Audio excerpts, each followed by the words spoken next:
let's talk a little bit about something controversial. Okay. So something I think about when I'm like, what works for me in terms of staying positive or kind of moving on, especially, is how I see my attitude. And it's not the most therapeutic in nature. However, it's the art of not giving a fudge. Bleep. Okay. Right. I mean, there's a book that really talks about that as well. But I think it's not just about, okay, here, read this material. It's really, what does that mean? What does it mean when you approach life with less of a care, with less of attachment, with the ability to let go of things a little more? Yeah. So what does that actually mean in your day to day? The art of not giving a bleep. How do you apply that? Well, I think it's not letting the little things like trip me up. You know, I don't let other people's mood affect me as much. You know, I don't really take things personally when things happen. I try to really see them within the context that they present themselves. You know, if a colleague, let's say, walks in and is upset, or, you know, something's going on, my initial thought isn't like, oh, what did I do that they're not acknowledging me? My thought is like, dang, they got a lot of stuff going on today. I'm just going to be over there. Right. Something must be going on with them. I'm just going to maybe stay away and let them have their moment, their time and their moment. Right, exactly. So it's really that kind of perspective of, it doesn't have anything to do with me directly unless somebody tells me that it does. Okay, but how did you come to that mindset? You know, because that's really hard for a lot of people. And it probably was, and I just want to preface this, that I also resonate with that, with the art of not giving a fudge. But how did we reach this point? You know, it's hard for people not to care. It's hard for people not to internalize, oh my God, did I do something? Maybe I could just be overly nice and maybe they'll help them. And it's like, no, just give people space too. So how did we get here is the question. Well, I think it's really understanding your own feelings and your own part in people's lives. Yeah. I think it's easy to be to assume that everything has to do with you because you live in your own life, so you assume things, but ultimately it doesn't. And I think it's, as you always bring up, that awareness, right? It's that awareness to be able to realize not everything has to do with you. It's not about you. I think that's the statement that it like was constant in terms of directing my thoughts into a more positive perspective, is it doesn't have to do with you. And if it does, let me know. Yeah, that's true. And the other part that comes to mind is like, I think there was a progression, right? It's like the failure makes you move forward, right? Like the more I think I was put into the position of thinking in the past that, oh man, what did I do? Or like, how can I make this better? Or whatever. The more times then it was proven that maybe it's not about me, and that you kind of, the failures have prompted me to be like, maybe there's nothing I can do in this. Maybe I should just like turn my mind in the opposite direction and just say, okay, maybe it's just a they thing and not a me thing. So maybe I should just kind of be like, okay, I'm here for you, but I'm gonna let you handle this. The second that you said that, I was like, oh my God, it's the ability to let go of control. Yeah. Just stop trying to control everything. Yes. A lot of our lives are kind of about control, right? Like that's where we're always sort of led, is like to have control of the situation, make sure that, you know, you have your plan, make sure you're following it to the T, make sure, you know, all of these things. And it's like, that's great in a lot of situations. But and on your your daily life, that's not always the correct way of handling it, because you're taking on so much more responsibility than you need to be taking on, especially when it comes to other people's lives or feelings. Like it's great to worry about their feelings in certain contexts, but if it's something that they're walking into a room and they're like anxious and, you know, whatever, it's like, oh, are you okay? Yeah, I'm okay. All right, then you gotta respect that. You gotta just be like, all right, you know, not to say you need to say that to them, but like internally, like I asked if they want help, I'm here, but that's my responsibility.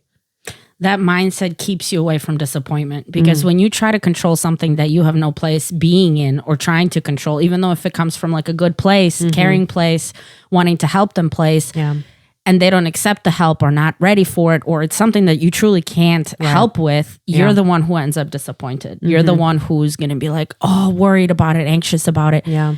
And the anxiety won't end because you can't control or help them fix something unless they want your help or are ready to fix it. So to be able to have a more positive perspective is realizing where is your place actually in the situation that's happening. Are you capable to do something? Did they ask you to do something? Right.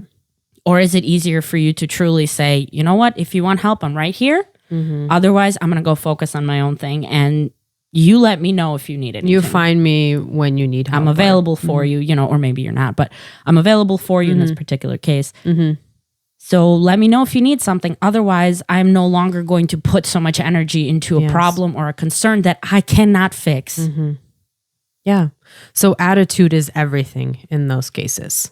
And that's kind of, it's not that you don't care about somebody or don't give a fudge about somebody. It's more so really understanding, is this something I can do? Is this my problem? Unless they ask me for help, and then being able to brush it off. And it goes the same for many different situations, right? Is like, how much things are you truly thinking about on a daily basis that have nothing to do with other people, but your own things? Like, how much of it are you investing time into an issue that you can't fix? How much are you thinking about something that's in the future that you have no control over, or understanding whether it happens or not? And then being able to refocus and say, you know what, I can't think about that right now because I have no control over it. Right, exactly. And just thinking about the amount of time throughout our days sometimes that we focus on things that we truly just can't change. Facts. And what is the point of that? Right. Like, if you truly can't change something, then why are you so focused on? I mean, I get it. Easier said than done. But with practice, I think we can do it. We can change that mindset of like, okay, why am I so hyper-focused on this? Can I change anything about the situation?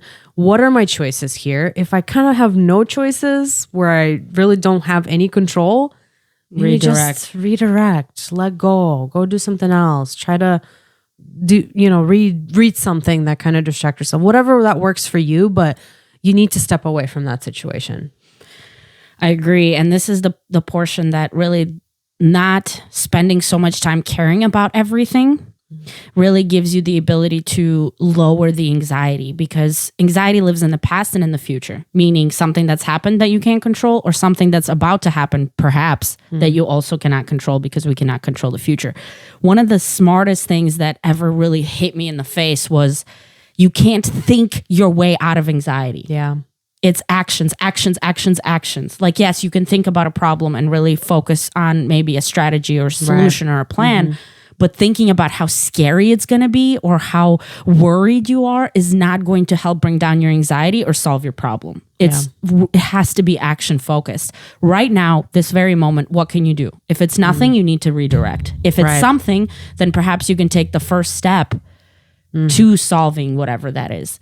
Right. You know, that was like mind blowing for me to really realize, like, dude, you can have so much more time that you spend on the thoughts and the thinking, but it isn't actually going to help you solve. It's just going to amplify the anxiety. Yeah. And how much more productive can you be if you have that mindset? Like, asking yourself the question, is there something that I can do? And if yes, do it. If not, go do something else.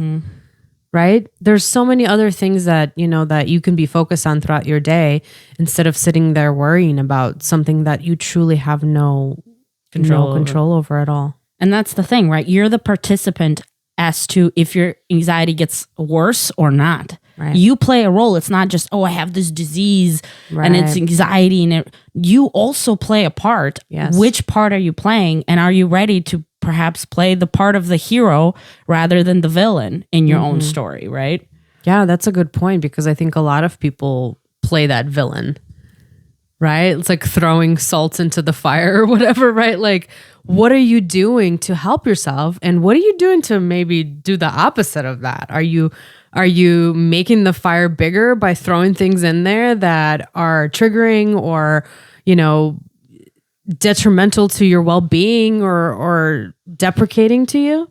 No, for sure. And I think it's salt in the wound and Whatever gas it is. in the fire. I got you. I was like, wait a minute. I was trying to figure out that phrase.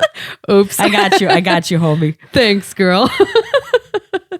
But anyway, you get what I'm saying. Yes, like, truly. are you fueling that sort of anxiety, or are you trying to put it and eliminate it, lower Right. it? Absolutely. Exactly.